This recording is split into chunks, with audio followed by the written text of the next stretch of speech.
Good afternoon, everybody, and welcome to Rhyme of the Times for the week ending the 23rd of September 2023.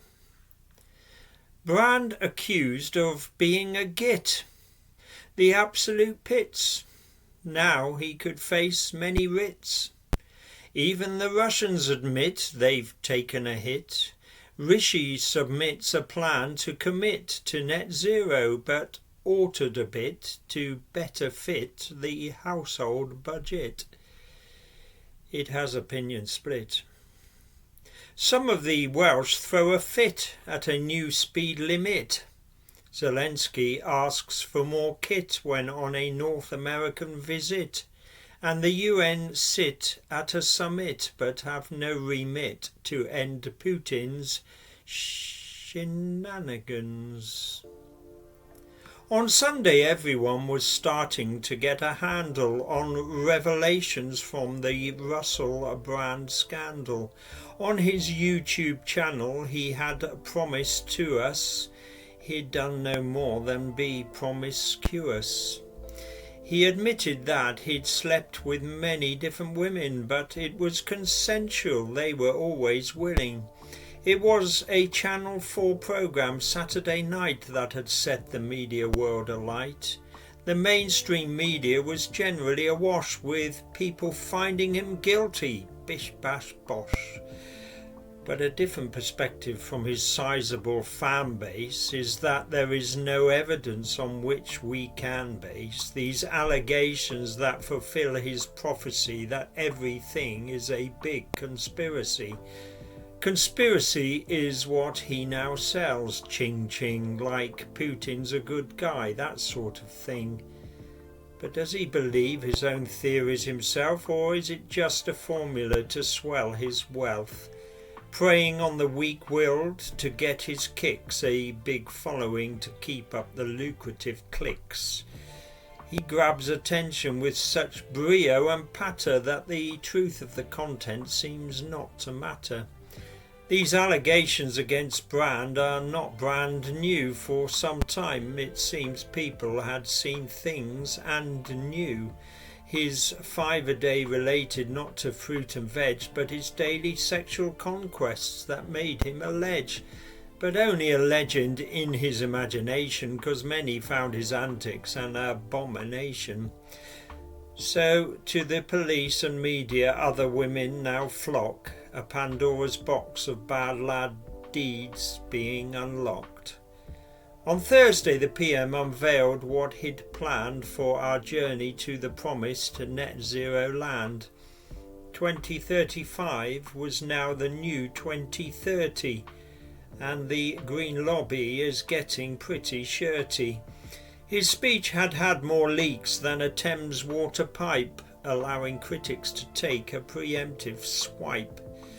But Sunak had decided that the time was ripe to undo some of his predecessors' hype, those Boris promises, you remember the type, blue sky thinking that often turned out to be tripe. So on Thursday Rishi stood up and took a snipe at Johnson's plan, which had attracted one big gripe, that the country isn't ready, and so Rishi said he wanted the UK to take things more steady. It wasn't that he was lacking ambition that was making him make this great admission, that a lack of preparedness had forced a decision to slow down transition to zero emissions.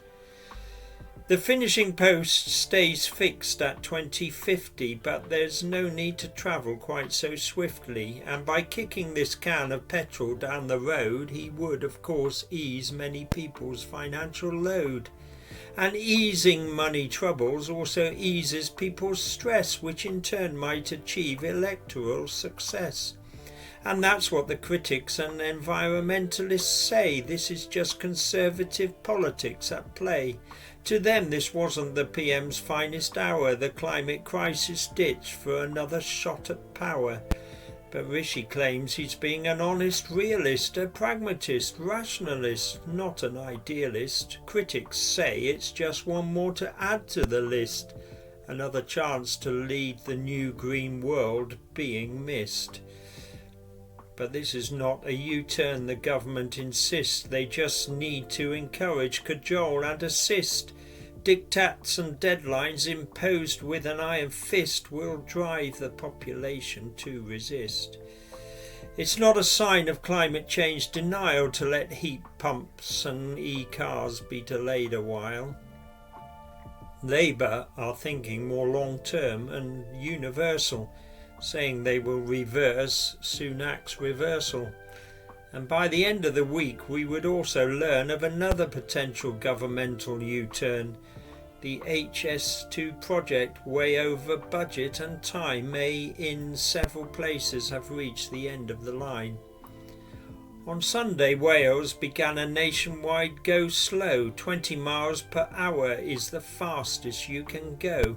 That's the default maximum in built-up places, building up road rage and speeding cases, and a list of signatures on a petition to get Mark Drakeford to reverse his decision. But safety and pollution improve with slow traffic. Still, people feel the change to slow is too quick. On Wednesday, consultants and junior doctors together went on strike on the same day for the first time ever. Meanwhile, inflation in August came down again, so the Bank of England kept interest rates the same. The first time in 22 months that they've done it. Have we conquered the cost of living summit? Facts are real facts and news is real news if verification of evidence is conclusive. In the fog of war, truth can become elusive, but on Friday Ukrainians were quite effusive about having hit the Russian Black Sea Fleet HQ. They've taken out several other targets too, as attacks on Crimea have become more intense, degrading the peninsula's Russian defence. Meanwhile, President Zelenskyy was far away, meeting the heads of Canada and the USA. Trudeau and Biden offered continued assistance to defeat the Russian occupiers' resistance. On Tuesday, Zelenskyy spoke in New York at the UN summit. They listened to him talk. The world must call out Russia and keep walking the walk.